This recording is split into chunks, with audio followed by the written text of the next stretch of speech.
We have seen a historic decline in crime all through the 1990s. It has not yet, in a very significant way, picked up with this recession.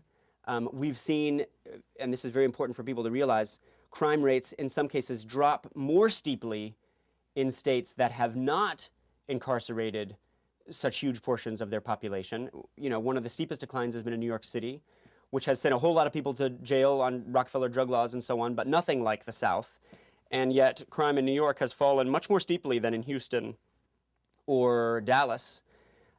So the crime drop is a great riddle for social scientists to figure out, but critically, at least I think it's important for people to know that the massive growth of incarceration is, we think, not one of the largest determining factors in decreasing that crime. Incarceration has been going up straight since the 1970s. In some of the periods incarceration has been going up, crime has been going up, other times down, but there's not a clear correlation between incarceration and protecting the public. And in fact, one of the statistics you would think you would have gotten if you believe even in a kind of weak version of deterrence, you would think that all of these harsher penalties would at least deter some of the people who know the criminal justice system best, criminals and former prisoners, from committing crimes, because they do become, even if their levels of educational attainment are somewhat limited, through being kind of cranked through the criminal justice system, they learn a lot of the criminal law and they know the penalties are very harsh.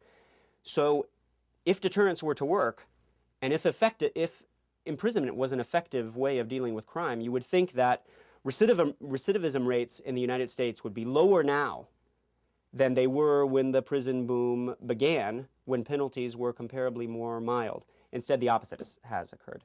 Recidivism rates have gone up.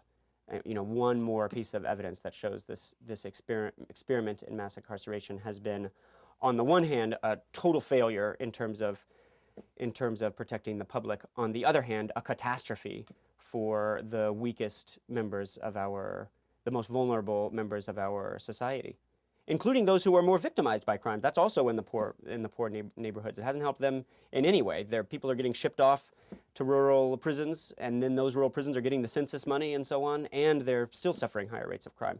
So it's a mess, I'm afraid. People have tried.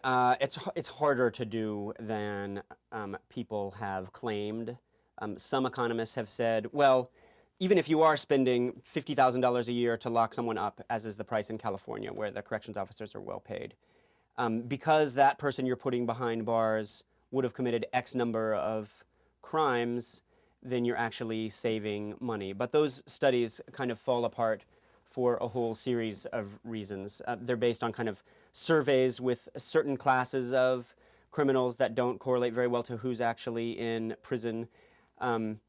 They don't take into account the ways that crime can't just be thought of as a subtraction from the economy. I mean, as strange as it sounds, if I steal $100 from you, that doesn't decrease the GDP of the United States. It just means I have $100 to spend and generate economic activity, and you don't. So it's not a subtraction. It's not a cost to society. It's a cost to you.